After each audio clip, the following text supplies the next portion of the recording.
नमस्कार प्यारे विद्यार्थियों, आप सभी का एक बार अपेक्स स्टडीज के ऑनलाइन प्लेटफॉर्म पर फिर से स्वागत है और स्वागत करने के लिए तैयार आपका होस्ट और दोस्त हमेशा की तरह अजय बोरा। आज हम बात करेंगे जेट और सीयूटी के रिगार्डिंग। जैसा कि बहुत सारे बच्चों को डाउट रहता है कि जेट और सीयूटी के, तो मैं आप लोगों को एक बार इन्फॉर्म कर दूं कि जेट और सीयूटी के नए बैच हम लोगों ने प्रारंभ कर दिए हैं। अगर आप लोगों का भी सपना है जेट और सीयूटी को क्रैक करने का तो मिलिए हमसे अपेक्स स्टडीज जोटवाड़ा जयपुर में। हम यहाँ आपके सपनों को नई उड़ान देंगे। आपको एक मोस्ट एक्सपीरियंस फैकल्टी यहाँ पे अवेलेबल होगी जो आपको नए नए तरीकों से, नए नए मेथड से आपको पढ़ाएंगे। नए नए टीचिंग मेथड आपको देखने को मिलेंगे जो आपने जीवन में आज तक नहीं देखे होंगे। और आज हम यहाँ पे जो बात करने वाले हैं वो एक डेमो क्लास के रूप में जनरली आपको देखने को मिलेगा। बाकी ऐसी डेमो क्लास अगर आप देखना चाहते हो तो 2 दिन का डेमो क्लास हमारे ऑफलाइन में बिल्कुल फ्री है। आप आइए, ज्वाइन कीजिए और 2 दिन का डेमो के बाद आपको लगता है कि आपको यहाँ क्वालिटी मिलेगी तो फिर आप उस चीज को कंटिन्यू कीजिए। और हम जो बात करने वाले हैं आज वो बायोलॉजी वाले पोर्शन की करने वाले हैं। और बायोलॉजी वाले पोर्शन में भी यदि मैं बात करता हूं तो बायोलॉजी में हमारे यहाँ पे 2 जनरली इसकी ब्रांच हम मानते हैं, एक बॉटनी और एक जूलॉजी, जिनमें बॉटनी और जूलॉजी के दोनों ब्रांचों में दोनों के सेपरेट क्वेश्चन आ रहे हैं। अगर बॉटनी की बात करते हैं तो लगभग 25 क्वेश्चन अपने को बॉटनी में देखने को मिलते हैं और जूलॉजी की बात करते हैं तो लगभग अपने को 15 क्वेश्चन जूलॉजी में देखने को मिलते हैं। तो हमारे यहाँ दोनों ब्रांच रहेगी, बॉटनी और जूलॉजी। जिन बच्चों को डाउट हो तो मैं उनको बता दूं कि हमारे यहाँ पे बाइलैंग्वेज दोनों टाइप के मेथड मिलेंगे आपको हिंदी मीडियम के अलग सेपरेट बैच मिलेंगे, इंग्लिश मीडियम के सेपरेट बैच मिलेंगे। आज हम जो यहाँ पे बात करने वाले हैं वो बाइलैंग्वेज बात करेंगे। कुछ टर्मिनोलॉजी में हिंदी में भी लिखूंगा, कुछ इंग्लिश में भी लिखूंगा। बताने के मैं तरीके दोनों रखूंगा, जिसमें आपका इंग्लिश मीडियम हो चाहे हिंदी मीडियम, तो आप दोनों में ही कंफर्ट फील कर पाएंगे। फिर भी यदि आपको कोई डाउट रहता है तो आप कमेंट सेक्शन में कमेंट कर दीजिए, मैं आपके कमेंट देख के वहां पे रिप्लाई कर दिया जाएगा। किसी भी प्रकार का डाउट रहता है तो आपको नीचे स्क्रीन पे नंबर दिख रहे हैं, उन नंबर पे आप संपर्क कर सकते हैं। और अब मैं अब अपनी क्लास को थोड़ा सा कंटिन्यू करता हूं। बॉटनी और जूलॉजी में से, बॉटनी में से हमें पता है कि लगभग 25 क्वेश्चन रहने वाले हैं और जूलॉजी वाले पोर्शन में से लगभग 15 क्वेश्चन अपने जूलॉजी वाले पोर्शन में से रहने वाले हैं, क्योंकि टोटल यदि बायोलॉजी की बात करें तो अपने यहाँ पे 40 क्वेश्चन बायोलॉजी के आएंगे। अब बात की जाती है जूलॉजी वाले पोर्शन में। जूलॉजी वाले पोर्शन में से हम जनरली 4 ब्रांच हम इसको मानते हैं। एक प्योर जूलॉजी की, जिसके अंदर जूलॉजी की सिर्फ केवल प्योर जूलॉजी की बात की जाती है। इसके अलावा एक एंटोमोलॉजी की, एक पैथोलॉजी और एक निमेटोलॉजी की। तो जनरली मैं इनको 4 ब्रांच में डिवाइड कर सकता हूं। सबसे पहले हमारे पास है एंटोमोलॉजी, एक हमारे पास है प्लांट पैथोलॉजी,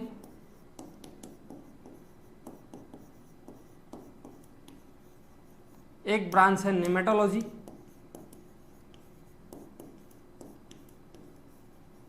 इसके अलावा हमारे पास है प्योर जूलॉजी। अगर इनकी हिंदी में नाम की बात करते तो एंटोमोलॉजी को जनरली हम कीट विज्ञान के नाम से जानते हैं। बात करें प्लांट पैथोलॉजी की तो इसको हम पादप रोग विज्ञान के नाम से जानते हैं।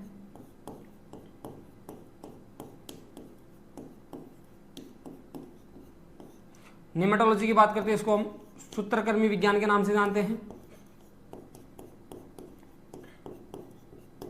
और मैं आपको एक चीज और बता दूं बीच में कि ये जो क्लास है ये प्योर बायोलॉजी वाले बच्चों के लिए ज्यादा बेनिफिशियल है as compare to agriculture biology, क्योंकि एग्रीकल्चर बायोलॉजी वाले बच्चे ये 12th में कहीं ना कहीं इन चीजों से कोरिलेट, एक बार वो इन चीजों से रूबरू होके आए हैं। जो प्योर बायोलॉजी के बच्चे हैं उन बच्चों के लिए थोड़ी नई चीज होगी, तो उन बच्चों के लिए ज्यादा बेनिफिशियल है ये।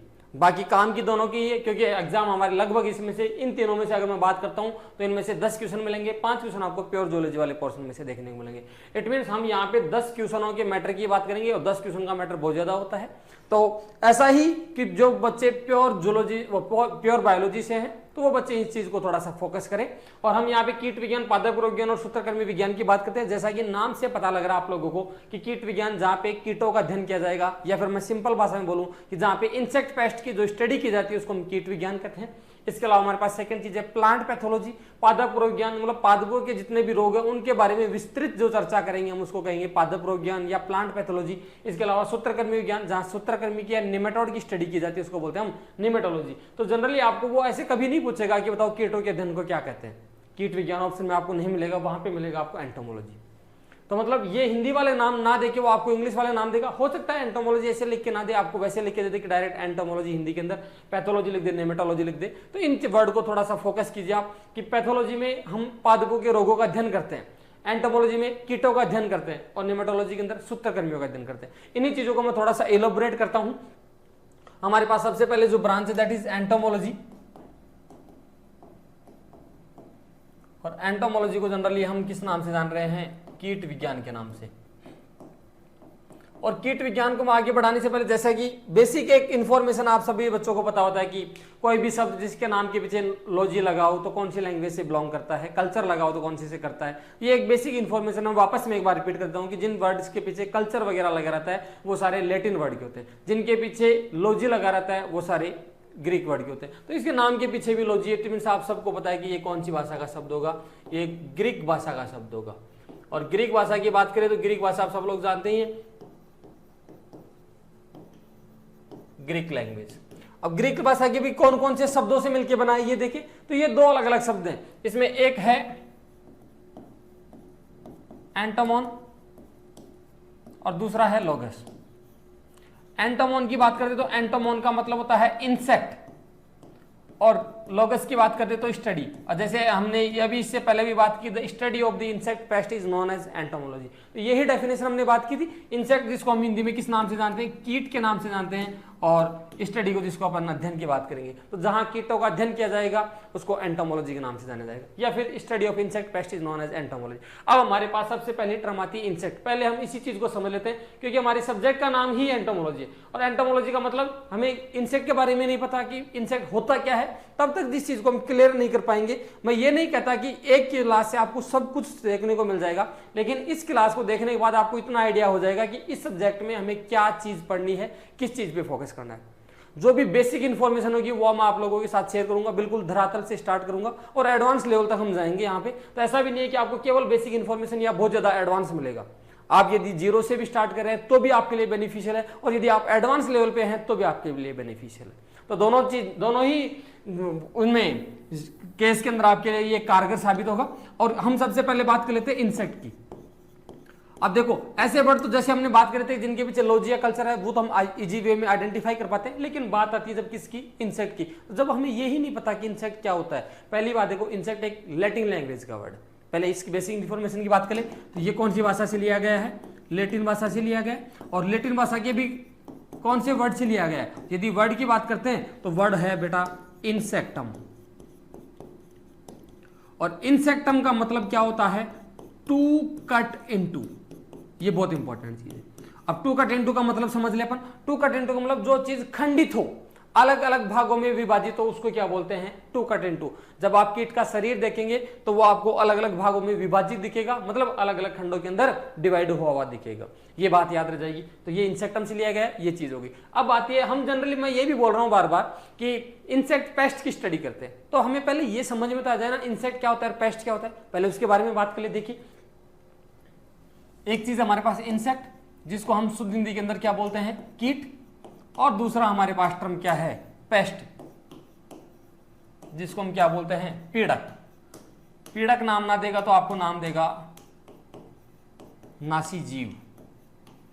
अब देखो इनको अगर बेसिक भाषा में समझना चाहिए तो आप लोगों को शायद पता भी होगा कि कीट क्या होते हैं। तो कीट में जनरली ये बताते हैं कीट जो हमारे लिए बेनिफिशियल और हार्मफुल दोनों प्रकार के हो सकते हैं। कुछ कीट ऐसे होंगे जो लाभदायक कीट है, कुछ कीट ऐसे हैं जो नुकसानदायक कीट है। अब कौन कौन से लाभदायक कीट है? लाभदायक कीट में आपने नाम सुना होगा मधुमक्खी। मधुमक्खी से हमें शहद मिलता है, मधुमक्खी से हमें मोम मिलता है, मधुमक्खी परागण में सहायता करती है। अगर तीनों ऑप्शन हो और मैं आपसे क्वेश्चन जानना चाहूं, देखो एक मैं क्वेश्चन पहले लिखता हूं यहाँ पे, उसके बाद हम उसके बारे में बात करेंगे। तो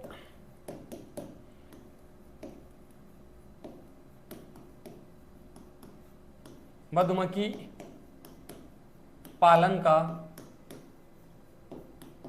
मुख्य उद्देश्य क्या है? What is the major objective of apiculture? क्योंकि मधुमक्खी पालन को अपन किस नाम से जानते हैं? एपीकल्चर के नाम से। तो याद रहे कि एपीकल्चर का मतलब होता है मधुमक्खी का पालन करना। तो इसका मेजर ऑब्जेक्टिव या मुख्य उद्देश्य क्या है? ऑप्शन हमारे पास है शहद, जिसको हम बोलते हैं हनी। इसके अलावा हमारे पास बी ऑप्शन है मोम, जिसको हम लोग जानते हैं वैक्स। इसके अलावा हमारा सी ऑप्शन है परागण, जिसको हम लोग बोलते हैं पॉलिनेशन। और डी जो हमारे पास ऑल ऑफ दीज। अगर ये क्वेश्चन आपके सामने है तो आप लोग क्या आंसर करेंगे इसका? तो आपके माइंड में आ रहा होगा सर शहद भी उत्पादन करता है, बिल्कुल, मोम भी मिलता है हमें इससे, और परागण भी मिलता है, तो सारे आंसर होने चाहिए। लेकिन यदि इस केस में आंसर पूछा जाए और इसमें से अपने को टिक करना, तो यहाँ पे हमारा राइट आंसर क्या होगा? मोम। 90% बच्चों को मैं मान सकता हूं कि उन्होंने हनी सोच रखा होगा, लेकिन इसका हनी आंसर नहीं है, इसका आंसर मोम है। तो ये ऐसे क्वेश्चन पूछते हैं, इन ऐसे क्वेश्चनों को जो डाउट है उनको क्लियर करने के लिए मैं आप लोगों के सामने अवेलेबल हुआ हूं। अब देखिए अपन वापस से अपने टॉपिक पे चलते हैं।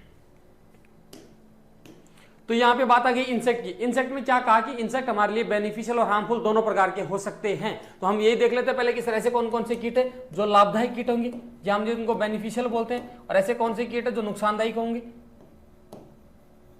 तो मैं आपको बता दूं बेटा कि इनमें लाभदायक और नुकसानदायक में आपको ज्यादा कुछ नहीं सोचना, आपको सीधी सी बात ये याद रखनी है कि कुछ जो एग्जाम्पल है, लिमिटेड एग्जाम्पल है बेनिफिशियल के, इसके अलावा जितने भी बच जाएंगे वो सारे हार्मफुल के बचेंगे। मतलब आप लाभदायक याद कर लीजिए, जो हार्मफुल होंगे वो ऑटोमेटिकली पीछे के बचे हुए रह जाएंगे।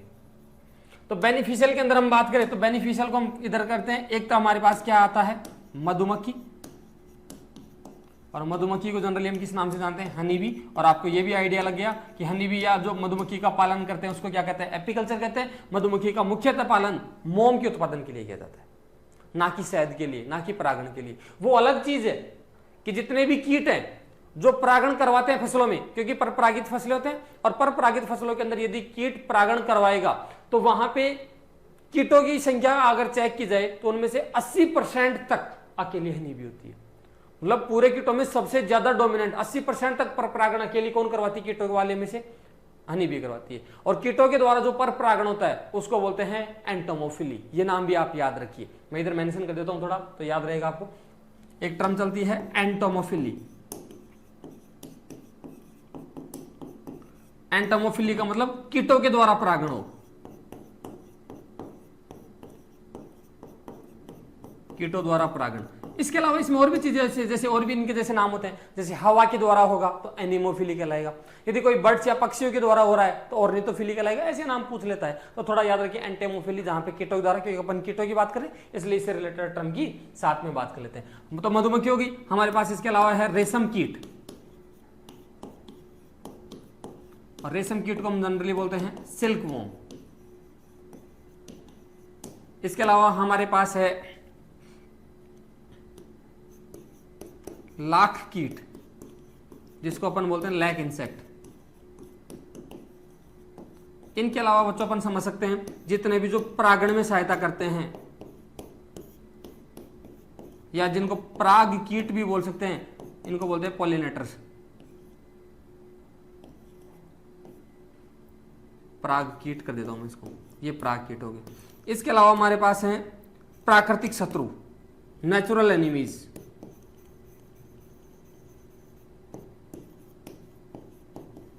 और नेचुरल एनिमी जनरली किन किन को कहा जाता है? 3 नाम चलते हैं अपने। एक चलता है परभक्षी, एक चलता है परजीवी, और एक नाम होता है वही परजीव्यास। इनके बारे में अपन बहुत अच्छे से विस्तृत चर्चा करेंगे। परभक्षी को जनरली अपन प्रीडेटर के नाम से जानते हैं, परभक्षी को परजीवी को हम पैरासाइट के नाम से जानते हैं, और पैरासिटॉइड के नाम से परजीव्यास को जानते हैं। ये अपने लाभदायक कीट है। इनके अलावा जो कीट बच गए वो आपके लिए नुकसानदायक कीट होंगे।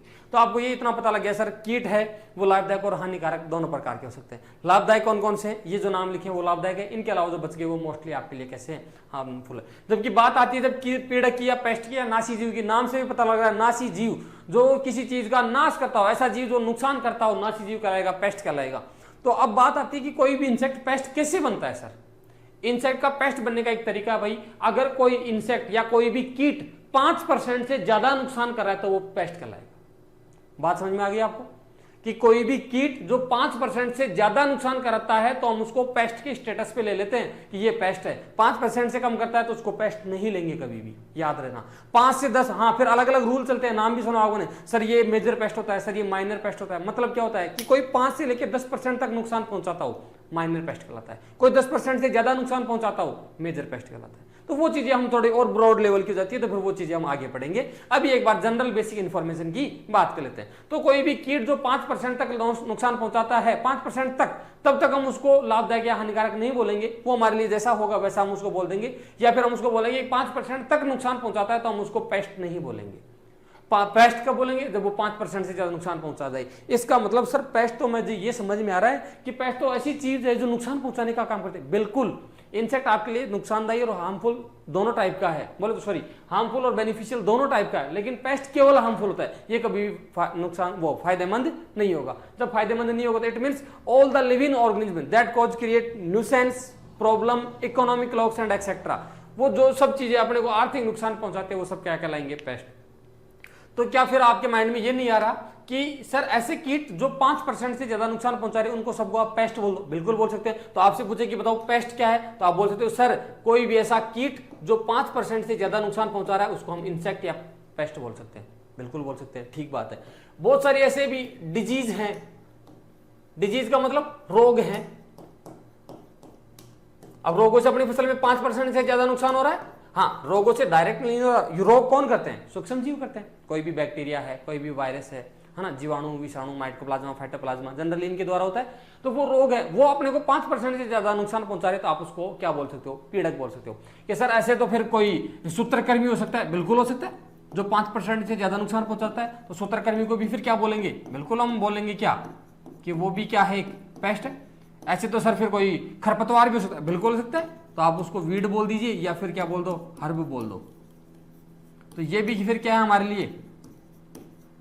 पीड़कनाशी, पीड़क है। इसके ऐसे तो फिर सर कोई रोडेंट्स या चूहा वगैरह बिल्कुल हो सकते हैं। तो जितनी भी चीजें जो आप जानते हैं जो आपको नुकसान पहुंचाने का काम करती है, कोई भी एनिमल है जो 5% से ज्यादा नुकसान पहुंचाता है आपको, उसको आप पीड़क बोल सकते हैं। या फिर आप ये भी बोल सकते हैं कि दुनिया का कोई भी चीज जो आपको आर्थिक नुकसान पहुंचाता है उसको हम पीड़क कहेंगे। तो पेस्ट एक बहुत बड़ी टर्म है जिसके अंदर दुनिया के सारे लिविंग ऑर्गेनिज्म आते हैं जो हमें नुकसान पहुंचाते हैं। ये बात क्लियर होगी आपको? यहां तक कोई दिक्कत नहीं। अब पेस्ट से संबंधित भी तो एक दो बात कर लेता हूं कि पेस्ट कौन सी भाषा का शब्द है। पेस्ट का मतलब होता है प्लेग, और प्लेग का मतलब होता है महामारी। मतलब महामारी का मतलब समझ रही हो ना, बहुत ज्यादा नुकसान पहुंचाएगा तो महामारी कहलाएगा। तो पेस्ट दो अलग अलग भाषाओं से लिया गया। किससे लिया है? ये एक तो लिया गया है लेटिन से और एक लिया गया है ग्रीक से। या पहले लेटिन की बात कर लूं मैं, और लेटिन लैंग्वेज का नाम है जिसका नाम है pestis.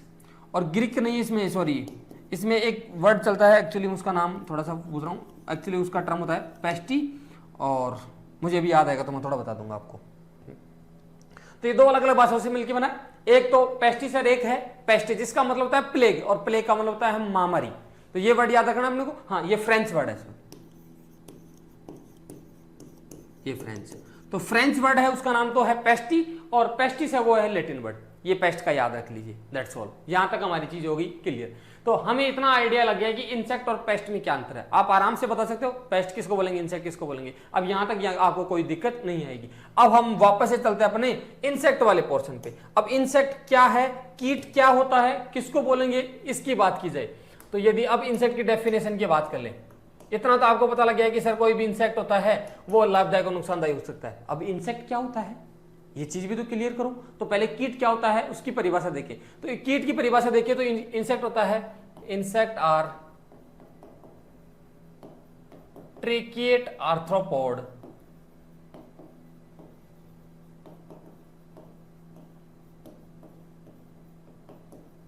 body are divided into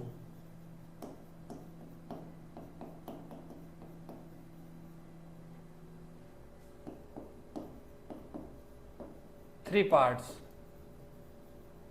और थ्री पार्ट्स की जगह मैं ज्यादा अच्छे टर्म लिखूं तो tagma, wise, head, thorax and abdomen. They have one pair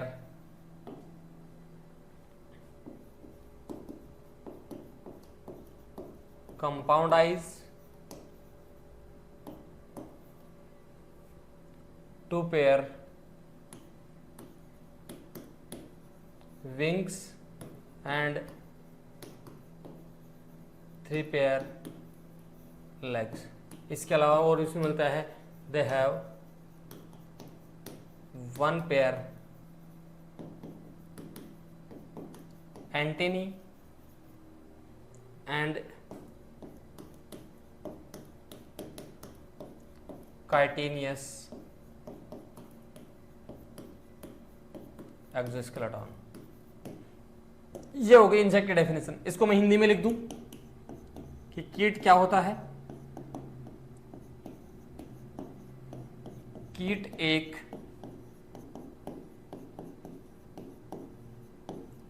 ट्रेकेट arthropod है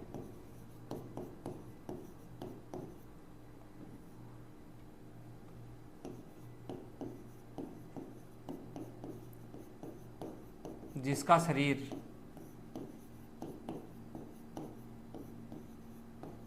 तीन भागों में बटा हुआ होता है।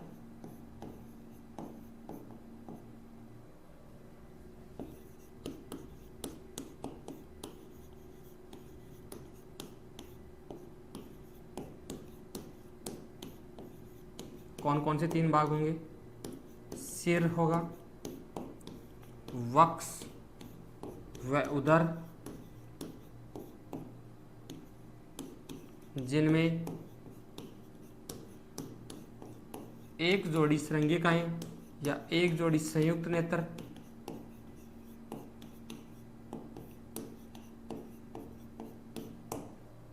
दो जोड़ी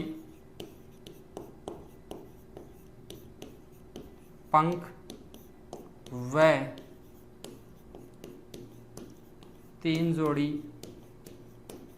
पैर होते हैं।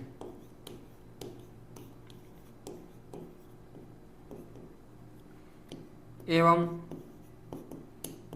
जिनमें एक जोड़ी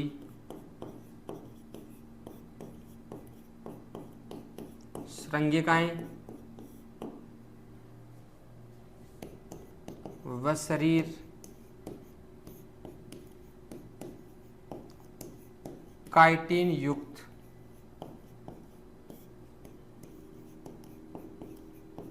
आवरण का होता है।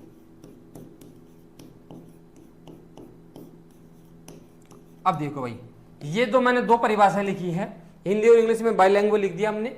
और बात आती है कि अगर ये चीजें आपको दिखेगी तो वो कीट है, ये नहीं दिखी तो कीट नहीं है। ये मतलब ये आप मैं हार्ड एंड फास्ट कह सकता हूं कि इन चीजों के अलावा आपको वो कीट नहीं मिलेगा। अगर ये सारी चीजें हैं तो आप उसको कीट बोल सकते हो। बोला आपको किसी बच्चे के मन में आएगी सर ये चीजें नहीं हो तो कीट नहीं बोलेंगे, बिल्कुल नहीं बोलेंगे। अपवाद की बात अलग है, बाकी कीट नहीं बोलेंगे हम। उसने पहले कहा कि इंसेक्ट आर ट्रेकेट आर्थ्रोपोड। इंसेक्ट एक ट्रेकेट आर्थ्रोपोड होता है। मतलब क्या होता है? जो ट्रेकिया के द्वारा शोषण करते हैं उनको बोलते हैं ट्रेकेट। समझ में आ रही बात को? और आर्थ्रोपोड एक संघ है, संघ का नाम है। हम एक एक चीज को इलोबरेट करेंगे, आराम से आपको समझाएंगे इस मीनिंग का, इस लाइन का मतलब क्या है। और body are divided into 3 part, जिनकी बॉडी 3 अलग अलग भागों में बटे हो। जैसे हमें पता है सिर, वक्ष और उदर, जिसको हम बोलते हैं हेड, थोरैक्स और एब्डोमेन। और हेड, थोरैक्स, एब्डोमेन के बाद they have 1 pair of compound eye, उनमें एक जोड़ी संयुक्त नेत्र होते हैं। ये बात इंपॉर्टेंट है कीटों में। कीटों में साधारण नेत्र भी होते हैं, कीटों में संयुक्त नेत्र भी होते हैं। लेकिन क्वेश्चन पूछा जाता है कि बताओ कीटों में देखने का काम कौन से नेत्र करते हैं? तो संयुक्त नेत्र करते हैं। आपसे सीधा भी क्वेश्चन पूछेगा बताओ कीटों में किस प्रकार के नेत्र होते हैं, तो आपका आंसर संयुक्त नेत्र ही होगा, कंपाउंड आई ही होगी, है ना। और उनमें 2 जोड़ी क्या मिलेंगे आपको? पंख मिलेंगे। और 3 जोड़ी क्या मिलेंगे? पैर मिलेंगे। या फिर 2 पेयर विंग के होंगे और 3 पेयर किसके होंगे? या 2 विंग्स लिख दिया मैंने, 2 पेयर। 2 पेयर क्या होंगे? विंग्स होंगे। और 3 पेयर क्या होंगे? लेग्स होंगे। उनके अलावा उनमें एक जोड़ी श्रृंगिकाएं उपस्थित होगी और उनका जो शरीर है वो काइटिन युक्त आवरण से ढका हुआ होगा। अब इस चीज को मैं थोड़ा सा इलोबरेट करता हूं, आगे इसको हम समझने की कोशिश करते हैं।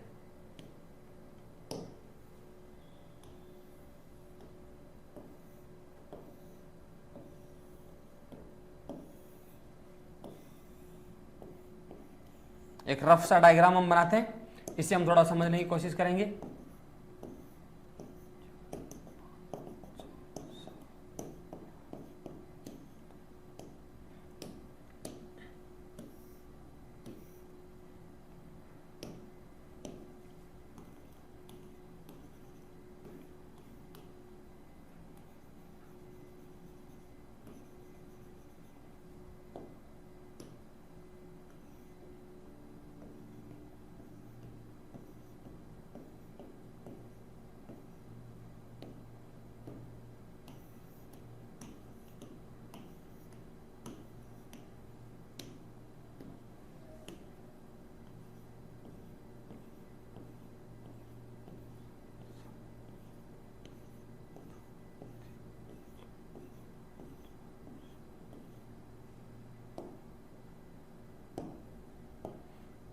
देखिए भाई, अब यहाँ से हम थोड़ा सा स्टार्ट करते हैं इसको और इसके बाद में इसका नाम देते चलेंगे।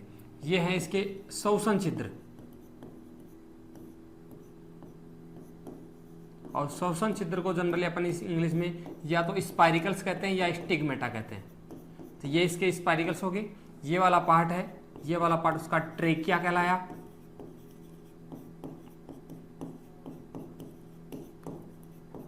और ट्रेकिया की कुछ छोटी छोटी ब्रांचें भी होंगी इस टाइप से, जिनको हम ट्रेक्योल्स के नाम से जानेंगे।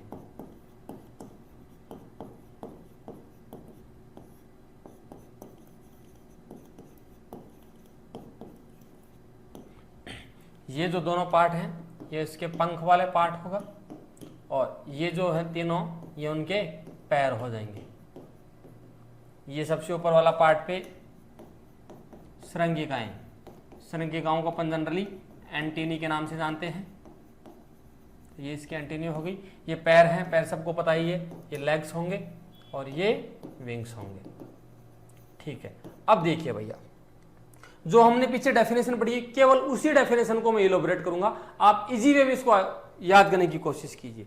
जैसे सबसे पहले आया हमारे पास कीट, एक ट्रेकेट, सबसे पहला वर्ड आया ट्रेकेट। अब ट्रेकेट क्या है ये समझ लो। जो कीट या जो ऑर्गेनिज्म जो ट्रेकिया के द्वारा रेस्पिरेशन करता है वो ट्रेकेट कहलाता है। जैसे हम लंग्स के द्वारा करते हैं वैसे वो ट्रेकिया के द्वारा करते होंगे तो ट्रेकेट कहलाए। क्योंकि एक बात याद रखिए, कीटों के अंदर या इंसेक्ट के अंदर ओपन टाइप का सर्कुलेटरी सिस्टम होता है, खुला परिसंचरण तंत्र होता है। ओपन टाइप के सर्कुलेटरी सिस्टम का मतलब जहां पे आर्टरी और वेन्स एब्सेंट हो उसको ओपन बोलेंगे, क्योंकि जहां पे आर्टरी और वेन्स प्रेजेंट होगी उसको क्लोज टाइप होता है। जनरली हमारे अंदर कैसा होता है, क्लोज टाइप का, because artery and veins are present in our body, तो दैट्स व्हाई हमारे क्लोज टाइप का है। यदि सेम बात कर ले अपन इंसेक्ट में, तो इंसेक्ट में हमेशा ओपन टाइप का होता है, वहां पे कोई आर्टरी और वेन्स नहीं होती। दूसरी इंपॉर्टेंट बात, इंसेक्ट के ब्लड के अंदर हीमोग्लोबिन एब्सेंट होता है। जब हीमोग्लोबिन नहीं होता तो वहां क्या होता है, ऑक्सीजन को कैरी करने वाला कोई नहीं रहता। जब हीमोग्लोबिन नहीं तो ऑक्सीजन को कैरी नहीं करेगा, जब ऑक्सीजन को कैरी नहीं करेगा तो उसको फिर अलग से सप्लायर की जरूरत पड़ती है, क्योंकि यहाँ पे जो मेन ऑर्गन है उसका नाम क्या है, ट्रेकिया, जो रेस्पिरेशन की प्रोसेस को कंप्लीट करवाता है। तो इस ट्रेकिया में आपको 3 वर्ड याद रखने। सबसे पहले स्पाइरिकल्स, जिसको श्वसन छिद्र कहेंगे, ट्रेकिया जिसको ट्रेकिया बोलते हैं, ट्रेक्योल जिसको ट्रेक्योल्स बोलते हैं, दैट्स ऑल। इस स्पाइरिकल्स का काम होता है ऑक्सीजन को एंट्री और एग्जिट करवाने का, श्वसन छिद्र का। जैसे हमारे नोज फंक्शन करते हैं सेम ये स्पाइरिकल्स करता है। ऑक्सीजन का हमारे नोज का क्या फंक्शन है, ऑक्सीजन को एंट्री करना और एग्जिट करने का काम है। तो यहाँ ऑक्सीजन को एंट्री और एग्जिट कौन करवा देगा, स्पाइरिकल्स। इसके बाद में जैसे ऑक्सीजन एंट्री एग्जिट की सीधा किस में जाएगी, ट्रेकिया में, क्योंकि ये वाली ब्रांच क्या है, ट्रेकिया, तो ये ट्रेकिया होगी। तो ट्रेकिया क्या करता है, उसकी रेस्पिरेशन की प्रोसेस को कंप्लीट करता है। कंप्लीट करने के बाद अब इसमें हीमोग्लोबिन तो है नहीं, तो ऑक्सीजन को कैरी कोई करेगा नहीं, तो फिर क्या करेगा, ट्रेकिया खुद के सप्लायर्स रखेगा, जिन सप्लायर्स का क्या नाम है, ट्रेक्योल्स। तो हर एक बॉडी पार्ट, मैंने ये 1-2 सप्लायर्स बनाए, ऐसे हर एक बॉडी पार्ट के लिए इसको ट्रेक्योल्स की जरूरत पड़ती है। The finer branches of the trachea is known as tracheoles, कि ट्रेकिया की जो छोटी छोटी शाखाएं होती हैं उनको हम ट्रेक्योल्स के नाम से जानते हैं, जिनका मुख्य कार्य या मेजर फंक्शन की बात करें तो वो सप्लाई करने का काम करती है ऑक्सीजन का। The major function of the tracheoles is the supply of the oxygen to the each and every part of the body. तो बॉडी के ईच एंड एवरी पार्ट तक सप्लाई करने का काम किसका रहेगा, ट्रेक्योल्स का। तो ये तीनों चीजें आई होप आपको क्लियर हुई होगी कि जहां से ऑक्सीजन एंट्री और एग्जिट करेगा वो स्पाइरिकल्स वाला पार्ट हो जाएगा। स्पाइरिकल्स सीधा ऑक्सीजन किसको देगा, ट्रेकिया को देगा। ट्रेकिया उसकी प्रोसेस को कंप्लीट करेगा, कंप्लीट करने के बाद ट्रेकिया ट्रेक्योल्स को देगा ताकि हर एक बॉडी पार्ट तक सप्लाई कर सके। तो हमने डेफिनेशन की पहला वर्ड कंप्लीट कर लिया, क्या है, ट्रेकेट। उसके बाद में सेकंड क्या था हमारे पास, आर्थ्रोपोड। आर्थ्रोपोड एक फाइलम का नाम है। किसका नाम है भाई, फाइलम, जिसको हम संघ बोलते हैं। देखो इधर आर्थ्रोपोड की बात कर ले अपन थोड़ा सा इसके बारे में विस्तार चर्चा। तो हमारे पास क्या आता है, एक फाइलम आता है, उस फाइलम को हम किस नाम से जान रहे हैं, आर्थ्रोपोड के नाम से जान रहे हैं, या आर्थ्रोपोडा भी इसको जनरली कहते हैं। तो फाइलम का मतलब हो गया संघ। देखो ये आता है वर्गीकरण में। पहले मैं आपको थोड़ा वर्गीकरण के बारे में बता दूं, इसमें भी क्वेश्चन पूछा हुआ है। वर्गीकरण होता है ना, वर्गीकरण में 2 चीजें चलती है। देखिए एक असेंडिंग डिसेंडिंग चलता है ना, आरोही अवरोही क्रम जिसको बोलते हैं। वर्गीकरण में सबसे पहले आता है जगत, जगत के बाद आता है संघ, संघ के बाद आता है भाई वर्ग, वर्ग के बाद आता है गण, गण के बाद आता है कुल, कुल के बाद आता है वंश, वंश के बाद आती है जाति। यदि इन्हीं नामों को इंग्लिश में देखना चाहें तो जगत को हम जनरली किस नाम से जानते हैं, किंगडम के नाम से जानते हैं। उसके बाद में संघ आता है, संघ को फाइलम बोलते हैं, वर्ग को क्लास बोलते हैं। गण की बात करें, गण को बोलते हैं ऑर्डर। कुल की बात करते हैं उसको बोलेंगे फैमिली। वंश की बात करते हैं तो उसको बोलेंगे जीनस। और स्पीसीज की बात करते हैं उसको बोलेंगे जाति। ये देखिए भाई ये चीज, और इनमें से जेट ने 2 बार क्वेश्चन पूछा, पता है क्या क्वेश्चन पूछा उसने कि इनको असेंडिंग या डिसेंडिंग ऑर्डर में सेट करो, आरोही अवरोही क्रम में। बच्चे बड़े मुश्किल से इसको याद करना पड़े, एक तो थोड़ा उनके लिए टफ टास्क रहता है। जिन बच्चों को याद होता है फिर दिक्कत क्या आती, यहाँ तो सब कुछ ठीक है, उनको पता है सर पहले जगत संघ वर्ग गण कुल वन जाति, अब वो वहां जाते हैं एग्जामिनर पूछता है इनको आरोही क्रम में सेट करो या अवरोही क्रम में सेट करो। और जब बात आती है आरोही अवरोही क्रम की, तो आरोही अवरोही क्रम में फिर आरोही अवरोही क्रम में दिक्कत आने जाती है, आरोही कौन सा होता है अवरोही कौन सा होता है। तो मैं आपको बता दूं असेंडिंग और डिसेंडिंग जिसको अपन जनरली बोलते हैं, तो आरोही क्रम का मतलब कि किसी भी चीज को एक तो घटता क्रम होता है एक बढ़ता क्रम होता है, पहले आपसे समझा दे। तो देखो ऊपर से नीचे की तरफ जा रहा है ना, ये वाला ये है डिसेंडिंग ऑर्डर, नीचे की तरफ घटता हुआ, और ये वाला है असेंडिंग, मतलब ये वाला तो हो गया असेंडिंग, ये वाला हो गया डिसेंडिंग। अब आरोही अवरोही में भी बात करें, अवरोही का मतलब होता है घटता हुआ क्रम और आरोही का मतलब होता है बढ़ता हुआ क्रम। देखो ये वाला बढ़ता हुआ क्रम है, तो असेंडिंग को हम क्या बोल रहे हैं जनरली आरोही, और इसको क्या बोलेंगे अवरोही। तो बच्चे यहां पे कंफ्यूज रहते हैं कि सर आरोही कौन सा था अवरोही कौन सा था। अब आराम से याद रहेगा आरोही अवरोही कौन सा है। अब इनमें भी देखो मैं याद ही करवा देता हूं, आरोही अवरोही का लफड़ा ही खत्म, आपको याद ही रहेगा, जैसा पूछे वैसा पूछ लेना, है ना। देखो बेटा सबसे पहले हमारे पास जगत, उसके बाद संघ, उसके बाद वर्ग गण कुल वंश और जाति। जैसा पूछे वैसे जाति वंश कुल गण वर्ग संघ और जगत, जैसा पूछे उल्टा सुल्टा दोनों तरफ चढ़ा दो, कोई दिक्कत नहीं है ना। तो इधर देखो जगत का नाम होता है एनिमेलिया, जगत का नाम हो गया एनिमेलिया। उसके बाद में आया संघ, और संघ का नाम होता है आर्थ्रोपोडा। फिर आया वर्ग, वर्ग का नाम होता है इंसेक्टा, और इंसेक्टा का ही एक और नाम होता है हेक्सापोडा। गण की बात करते हैं गण कुल वंश जाति, इन चीजों को छोड़ दीजिए। अब याद कहां से करना है, याद आपको नीचे वाले से करना है। कहां से याद हो गई, वंश और जाति से। और वंश और जाति किसी भी चीज का वैज्ञानिक नाम जो होता है ना वो वंश और जाति होता है। वैज्ञानिक नाम तो सर हम जानते हैं, बिल्कुल जानते हैं आप लोग। वंश और जाति वैज्ञानिक नाम में 2 नाम दिए होते हैं, जिसको द्विनाम पद्धति कहते हैं अपन। और द्विनाम पद्धति का जो जनक कौन है, कैरोलस लिनियस। वो द्विनाम पद्धति क्या बोलती है कि आपके पास जो 2 शब्द हैं उन दोनों शब्दों में एक शब्द आपके पास वंश होगा, दूसरा शब्द आपके पास जाति होगा। बिल्कुल सही बात है, उन्होंने जैसा कहा हम उस चीज को एग्री करें। नाम जैसे मान लो हम सफेद लट की बात करते हैं, सफेद लट का वैज्ञानिक नाम होता है होलोट्रेकिया कॉन्सेंग्यूना। जो होलोट्रेकिया वर्ड है वो हो गया वंश, जो कॉन्सेंग्यूना वर्ड है वो हो गया जाति। तो इसका मतलब सर इसमें क्या समझे, इसमें आपको याद यही रखना है कि जाति जो है वो इसकी सबसे छोटी इकाई है, सबसे बेसिक यूनिट है ना। तो सबसे बेसिक यूनिट का नाम क्या रहेगा, जाति। सबसे स्मॉलेस्ट यूनिट का नाम भी क्या रहेगा, जाति। अब किसी बच्चे के माइंड में ये आ रहा होगा कि सर ये इसमें तो उपजाति भी तो होती है ना, बिल्कुल बेटा, लेकिन वो सब किसी में नहीं होती। बेसिक का मतलब अपन जो हर चीज में फॉलो होगी, जहां हर जगह रूल लगेगा वहां से बेसिक स्टार्ट करेंगे, क्योंकि उपजाति किसी में, हर किसी में तो नहीं है। जैसे आदमी की बात करते हैं, ह्यूमन बींग्स का नाम, तो होमो सेपियंस सेपियंस। तो यहाँ पे क्या है, होमो तो एक वंश हो गया, सेपियंस एक जाति होगी, फिर सेपियंस है वो उपजाति होगी। लेकिन हर किसी में तो नहीं ना। जैसे मान लो ऐसे आम की बात करते हैं, आम का नाम होता है मैंजीफेरा इंडिका, यहाँ तो फिर उपजाति नहीं है, इसका मतलब वो उसकी बेसिक यूनिट नहीं है। तो बेसिक यूनिट पूछे आपसे तो क्या रहेगा, जाति रहेगा। सबसे स्मॉलेस्ट यूनिट पूछे तो जाति रहेगा। फिर आपसे क्वेश्चन पूछ रहा है कि सर ये जाति के बारे में आपसे क्वेश्चन पूछा हुआ है क्या, कि जाति शब्द किसने दिया था। तो याद रखिए आप, एक वैज्ञानिक था जिनका नाम था जॉन रे, उन जॉन रे ने ये नाम दिया था। तो ये आपके जेट में आया हुआ क्वेश्चन भी कि जाति शब्द किसने दिया, जॉन रे। ये जो मैं आपको सीरियल पढ़ा रहा हूँ ये 2 बार आपके जेट में क्वेश्चन आ चुका, तो दोनों बार आप इसको अच्छे से याद रखना, है ना। और अब बात आती है देखो जगत संघ और वर्ग। जगत का किंगडम, संघ का फाइलम और वर्ग का क्लास। बोल तो केपीसी, पहले आपसे फॉर्मूले में क्या डालो, केपीसी डालो। सबसे पहले केपीसी करेंगे। आपको एक चीज बता दूं, अभी तक दुनिया में लगभग 9 मिलियन इंसेक्टों का उद्गम हो चुका, 90 लाख इंसेक्टों का। और उन 90 लाख इंसेक्ट में से अगर मैं जनरली बात करना चाहूं तो ये जो है किंगडम और फाइलम क्लास, ये तीनों 90 लाख का सेम है। मतलब आपको इतनी बात तो समझ में आ रही है कि सर दुनिया का कोई भी कीट हो, अगर वो कीट होगा तो उसका जगत एनिमेलिया होगा, उसका संघ आर्थ्रोपोडा होगा, उसका वर्ग इंसेक्टा होगा। ये बात तो आपको कंफर्म हो गई, मतलब ये कभी भी चेंज नहीं होगा। ये चीज अगर आपको 12th के एग्जाम से पहले पता होती तो आप क्या करते कि जब कोई भी कीट के बारे में आपसे पूछता तो आप 8 लाइन ये लिख के आते अच्छे से। एग्जामिनर को लगता है कि इंप्रेस पड़ता है कि हाँ यार क्या अच्छी चीज लिख के गया बच्चा। तो देखो अब जगत संघ और वर्ग, मतलब ये इनके फिक्स रहेंगे एनिमेलिया, आर्थ्रोपोडा और इंसेक्टा। इंसेक्टा का दूसरा नाम हेक्सापोडा दिया गया है। क्यों? क्योंकि इसका लक्षण ही ऐसा है। लक्षण का मतलब देखो, हेक्सा का मतलब 6 और पोडा का मतलब लेग, जिसमें 6 टांगे पाई जाए वो हेक्सापोडा कहलाएगा। और आपको पता भी इंसेक्ट में 3 जोड़ी टांगे होती है, कुल संख्या की बात करते हैं तो 6 होती है, तो 6 होगी तो हेक्सापोडा अपने आप ही बन गया। ठीक बात है सर, यहां तक चीजें होगी। तो लास्ट वाले में क्या चलना है सर? वंश और जाति चलता है, हमें पता है जाति सबसे छोटी है, उसके बाद में वंश चलेगा। फिर बचेगा क्या? ऑर्डर और फैमिली। ऑर्डर हमेशा फैमिली वाले को दिया जाता है। आप अपनी फैमिली में ऑर्डर देते हो तो ऑर्डर बड़ा और फैमिली छोटी। अब आराम से कर सकते हो। अब वो कैसे भी पूछे, आपको पहले केपीसी डालना है, किंगडम फाइलम क्लास, सबसे छोटे पे जाना है, वंश और जाति, बोले जीनस और स्पीसीज, बीच क्या बच गया? क्या? ऑर्डर और फैमिली। अब इनको आप असेंडिंग डिसेंडिंग जैसा चाहिए वैसा करवा ले, उसका मन करे एग्जामिनर का वैसा दे, हम गलत नहीं करके आएंगे। ये हमारा कॉन्फिडेंस हो गया। 2 बार क्वेश्चन पूछ लिया, अब ये 2 साल हो गए इसके बारे में पूछा हुए। मुझे लगता है इस बार वापस से पूछेगा, तो वापस से पूछेगा तो हम इस बार पहले से ही तैयार रहेंगे, जैसा दिखेगा निशाना ठोक देंगे, कोई दिक्कत नहीं, कर सकते हैं आराम से। यहां तक कोई दिक्कत नहीं किसी को? ओके, यहां तक की चीजें बिल्कुल एग्री। तो ये आर्थ्रोपोडा की बात कर लेते हैं। आर्थ्रोपोडा से थोड़ा सा और इसमें नई चीजें जोड़ ले अपन। देखो, जैसे आर्थ्रोपोडा में हम ये जानना चाहें कि सर ये कौन सी भाषा का शब्द है? बिल्कुल, क्योंकि ये नई चीज है, इसके पीछे तो लॉजी भी नहीं है, इसके पीछे तो कल्चर भी नहीं है, तो हमारा रूल तो फेल हो गया। ऐसे वर्ड में याद रखने पड़ेंगे, और याद रखने के लिए आपको याद रखिए कौन सी भाषा का है? ग्रीक भाषा का शब्द। ग्रीक भाषा के किस किस से मिलके बना है? एक बना है आर्थ्रोन और दूसरा बना है पोडस।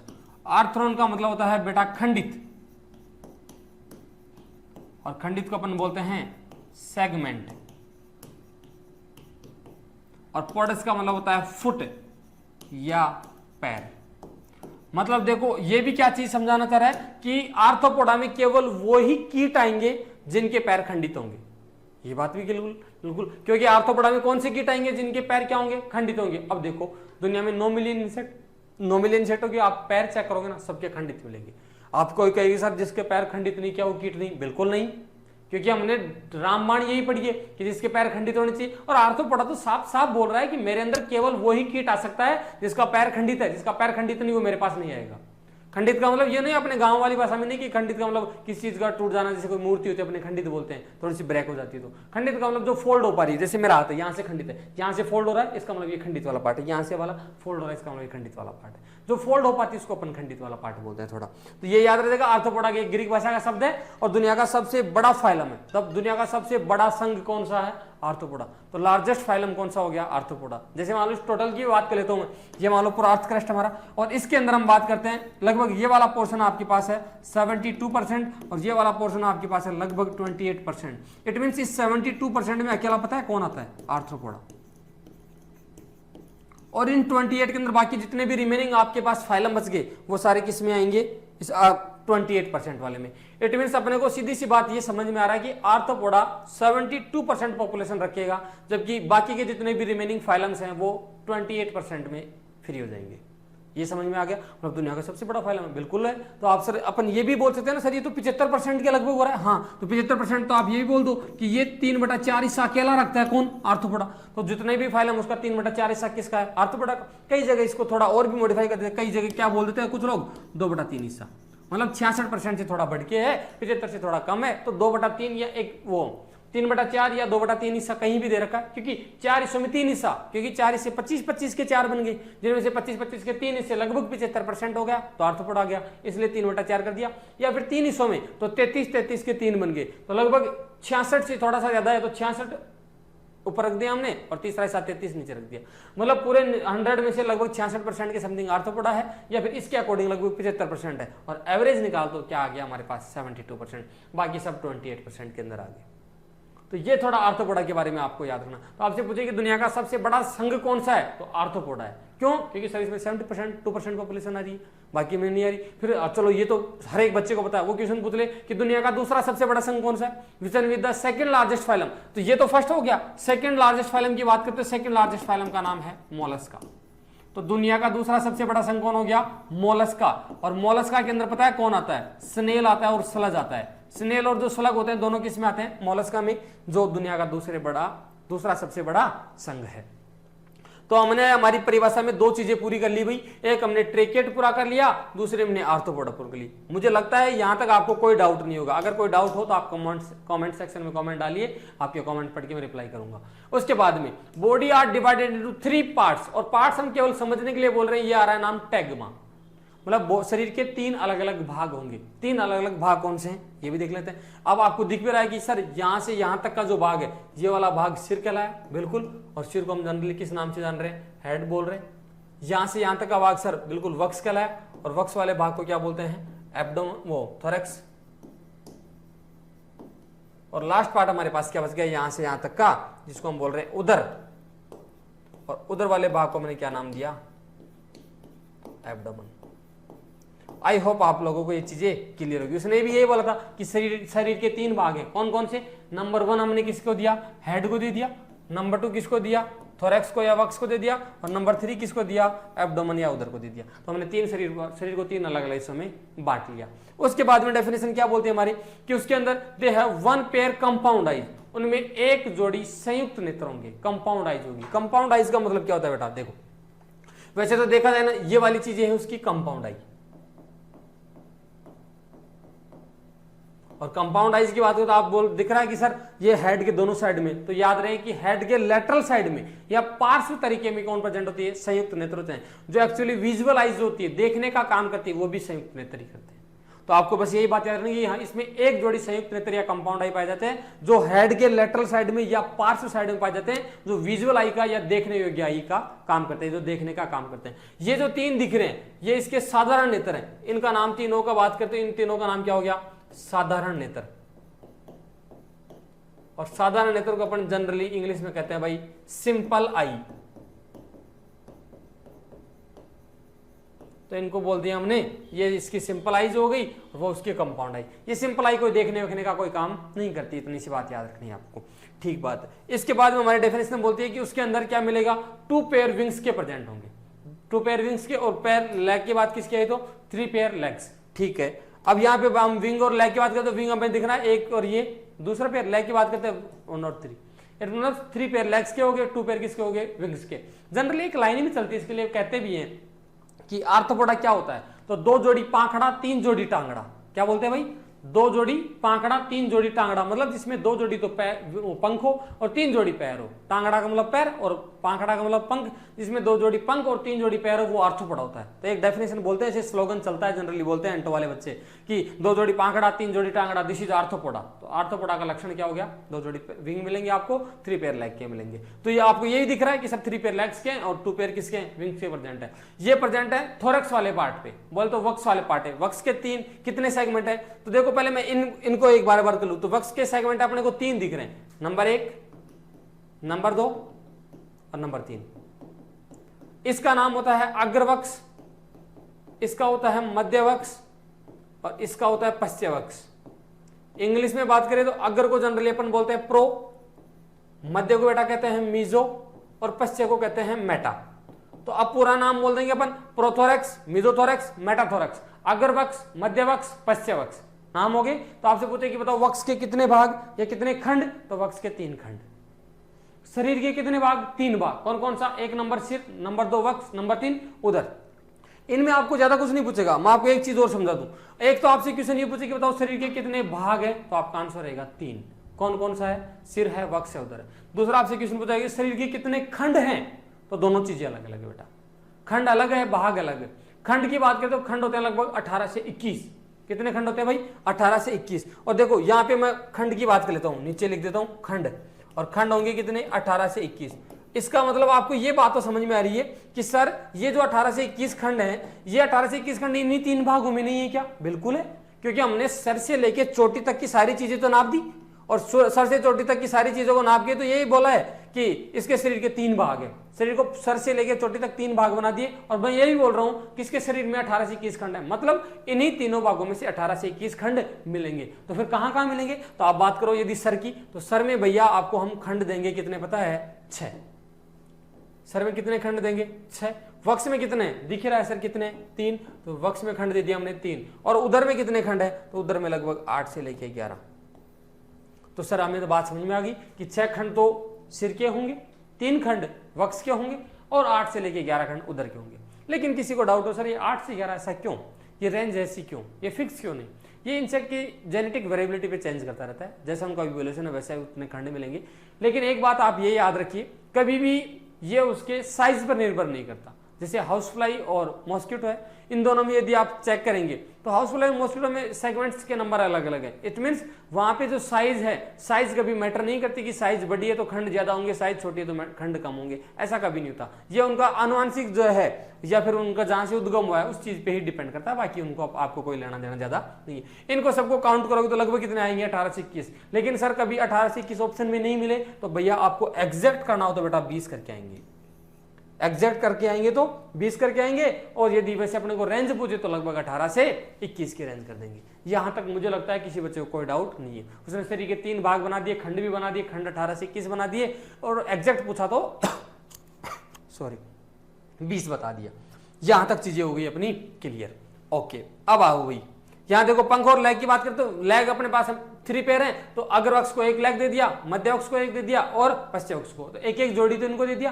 पंख जब बात आई पंख की तो पंख 1 जोड़ी तो हमने मेजोथोरैक्स को दे दिया, 1 मेटाथोरैक्स को, बोले तो एक तो मध्य अक्ष को दिया, 1 पश्चिम अक्ष को दिया। तो कोई आपसे क्वेश्चन पूछे कि बताओ पंख कहां होते हैं, तो आपका आंसर क्या रहेगा, मेजोथोरैक्स प्लस मेटाथोरैक्स पे होते हैं सर। कोई पूछे कि मेजो और मेटा को मिला के क्या बोलते हैं, एक नाम और याद रखना, अगर आपको पूछ ले मेजोथोरैक्स प्लस मेटाथोरैक्स, मेजोथोरैक्स प्लस मेटाथोरैक्स, इन दोनों को मिला के बोल रहे हैं, इसको बोलते हैं बेटा टेरोथोरैक्स, इसको बोलते हैं टेरोथोरैक्स। अब आपसे कोई क्वेश्चन पूछे कि बताओ टेरोथोरैक्स क्या होता है, तो आप बता सकते हैं कि mesothorax plus metathorax is collectively known as टेरोथोरैक्स।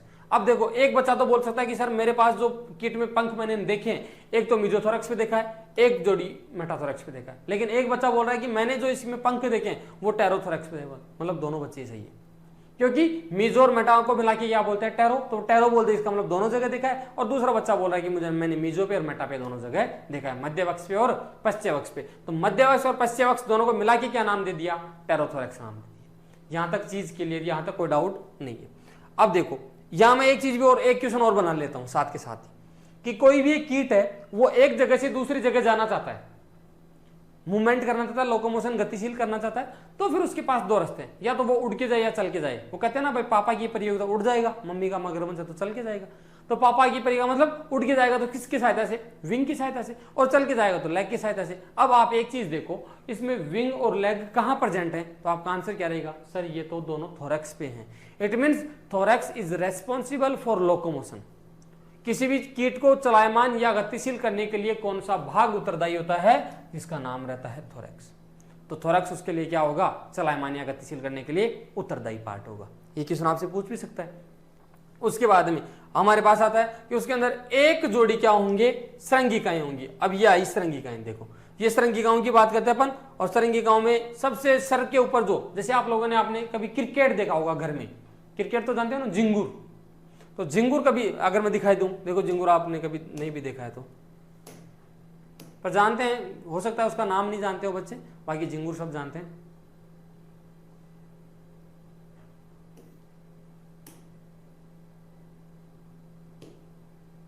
अपने यहाँ डिजिटल सिस्टम है, सारे बच्चों को इसी प्रकार से कोई भी डाउट रहता है ऑन द स्पॉट दिखाया जाता है।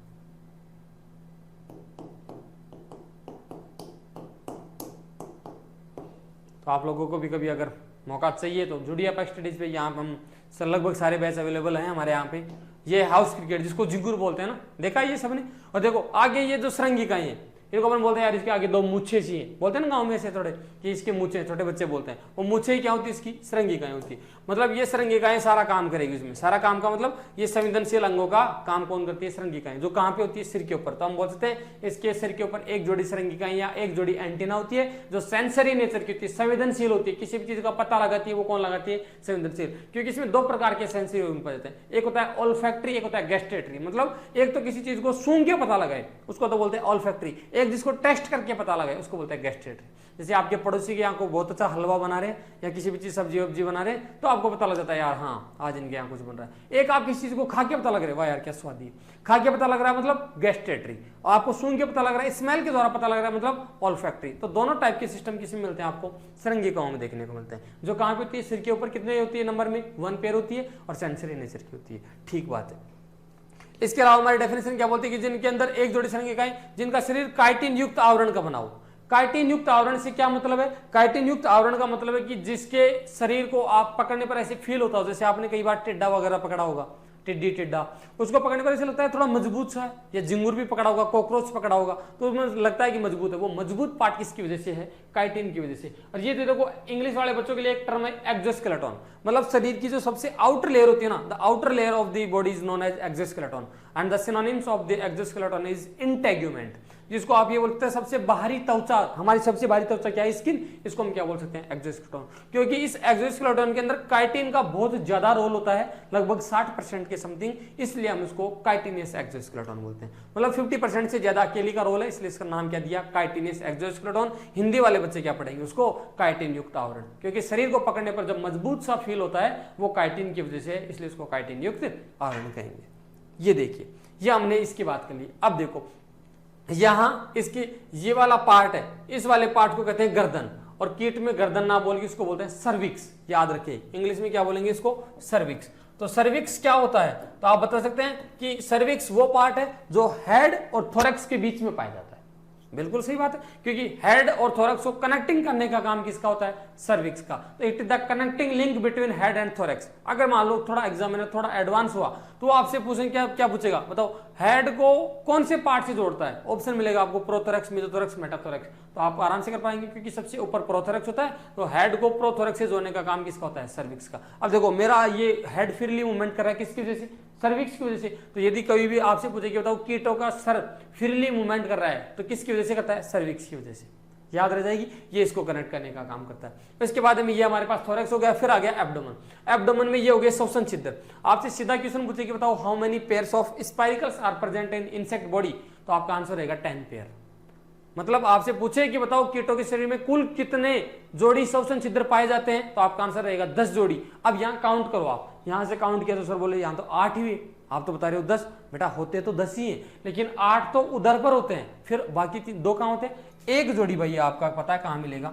यहाँ पे मिलेगा, एक जोड़ी यहाँ पे मिलेगा, मतलब एक मध्यवक्ष पे मिलेगा, एक पश्चवक्ष मिलेगा। तो 2 जोड़ी तो ये हो गए, 8 जोड़ी ये हो गए। तो आपका आंसर हो गया कि हाँ सर कीटों में 10 जोड़ी होते हैं, जिनमें 8 जोड़ी उधर के खंडों पे होते हैं, एक जोड़ी मध्यवक्ष पे होता है, एक जोड़ी पश्चवक्ष पे होता है। ठीक बात है, यहां तक चीजें समझ में आ रही। ये 8 जोड़ी है, ये 8 जोड़ी भी कहां होगी? तो शुरुआती 8 खंडों पर, मतलब first 8 abdominal segment have 8 pair of spiracles. शुरू के 8 जो एब्डोमेन के सेगमेंट होंगे वो 8 पेयर स्पाइरिकल्स के रखेंगे, जिनका काम क्या होता है? ऑक्सीजन को प्रवेश कराने का और निकालने का, बस।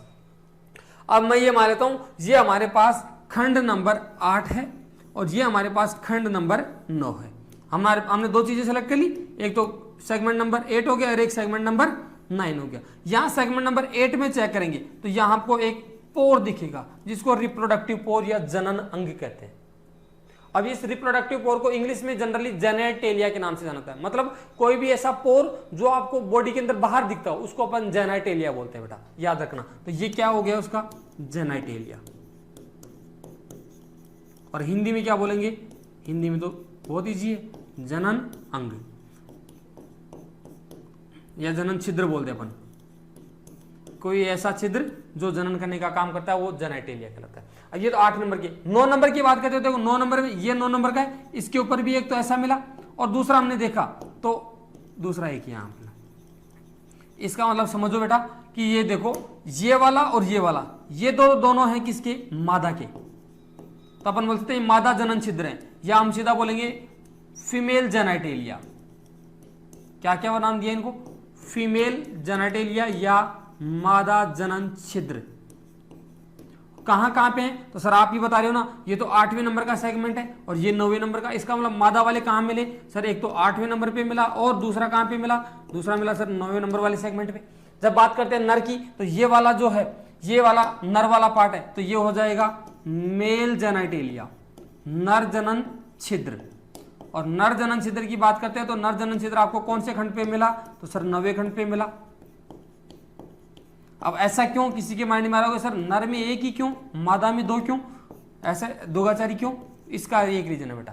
देखो मादा को 2 पोर की रिक्वायरमेंट है। एक पोर जहां पे वेजाइना वाला पार्ट, जहां से वो मैथुन क्रिया करेगी, मैटिंग करेगी। दूसरा पोर्ट ओविपोजिटर का, अंडज का, जहां से वो अंडे देगी। तो एक पे तो वेजाइना और एक पे तो वेजाइना होगा, दूसरे पे ओविपोजिटर होगा। या हिंदी में बोले तो एक पे तो जहां पे जो इसके वेजाइना का पार्ट और दूसरा वाला जहां अंडज वाला पार्ट, जहां से अंडे देने का काम होता है। तो मादा में हमेशा 2 छिद्रों की जरूरत होती है जो 8वें और 9वें खंड पे होते हैं, जबकि नर की बात करते हैं तो नर की केवल 9वें खंड के ऊपर एक एडिगस या पेनिस वाला जो सीसन वाला जो रीजन होता है वो 9वें खंड पे होता है। अब ऐसा क्वेश्चन आपसे पूछ सकता है, बहुत इंपॉर्टेंट है कि मादा के जनन छिद्र कौन से खंड पे होंगे, आप आराम से कर सकते हो 8वें और 9वें पे। सर नर जनन छिद्र किस पे होंगे, तो केवल 9वें नंबर के खंड के ऊपर। ये बहुत इजी क्वेश्चन है, आराम से कर सकते हो। ऐसा क्वेश्चन पूछने की प्रोबेबिलिटी भी है, चांस भी है बहुत सारे। ये सबसे लास्ट में इसके यहां पे बनता है एक जेनेट, ये वाला पार्ट बन गया, इसको बोलते हैं सरसाई, इसका नाम होता है सरसाई। ये सरसाई भी श्रृंगिकाओं जैसा काम करता है। श्रृंगिकाएं शरीर के सबसे अग्र वाले भाग में होती है, सबसे एंटीरियर पार्ट में श्रृंगिकाएं होती है, सबसे पोस्टीरियर या सबसे पश्चिम वाले पार्ट के अंदर सरसाई होती है। दोनों ही संवेदनशील होती है, दोनों ही संवेदनशील अंग के जैसा काम करती है। और यहां पे देखो एक ऐसी स्ट्रक्चर और प्रेजेंट होती है, उसको बोलते हैं एनल स्टाइली। ये आपके पहले पूछा हुआ भी क्वेश्चन है, एनल स्टाइली। और एनल स्टाइली को बेटा बोलते हैं गुदासूक।